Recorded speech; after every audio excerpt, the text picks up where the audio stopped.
ইলিশের যে ধরার মৌসুম, ইলিশ বেড়ে ওঠে, মানে আপনারা গত অক্টোবর নভেম্বর থেকে মা ইলিশ রক্ষার জন্য আমরা চেষ্টা করেছি। তারপর দেখছেন যে জাটকা নিধন যেন না হয়, যেন ইলিশ বেড়ে উঠতে পারে, সেটা জুনের 11 তারিখ পর্যন্ত ছিল।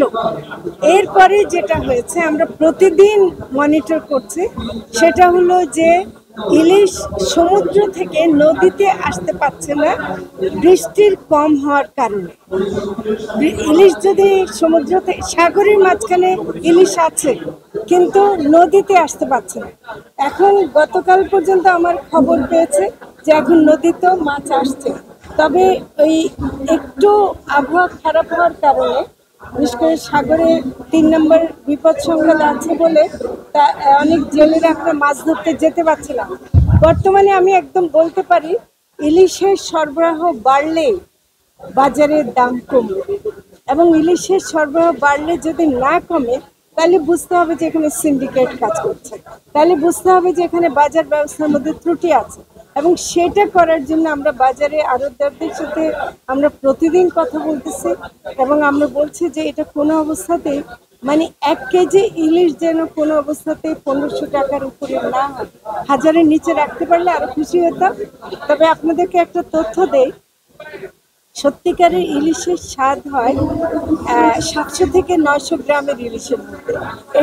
এটা ওরা বলে আর কি।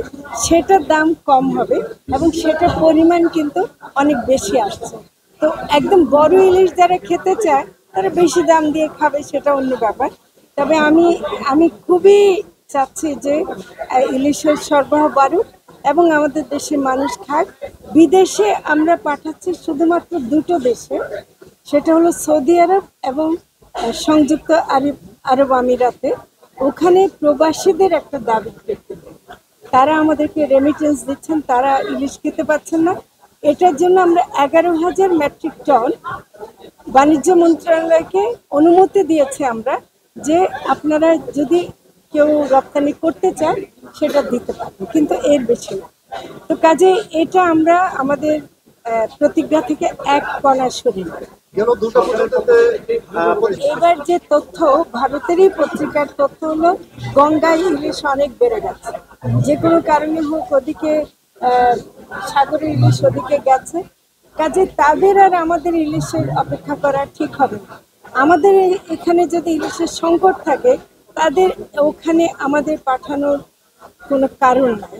হ্যাঁ, এই সৌজন্যটা গতবার যে কারণে, রাজনৈতিক কারণে দেখানো হতো, আমরা আসলে জনগণের প্রতি আমাদের কমিটমেন্ট রাখতে গিয়ে যদি সেটা সরবরাহ বেশি থাকে বা সেই রকম পরিস্থিতি হয়, সেটা তখন দেখা যাবে। এখনো পর্যন্ত আমাদের সেরকম কোনো পরিকল্পনা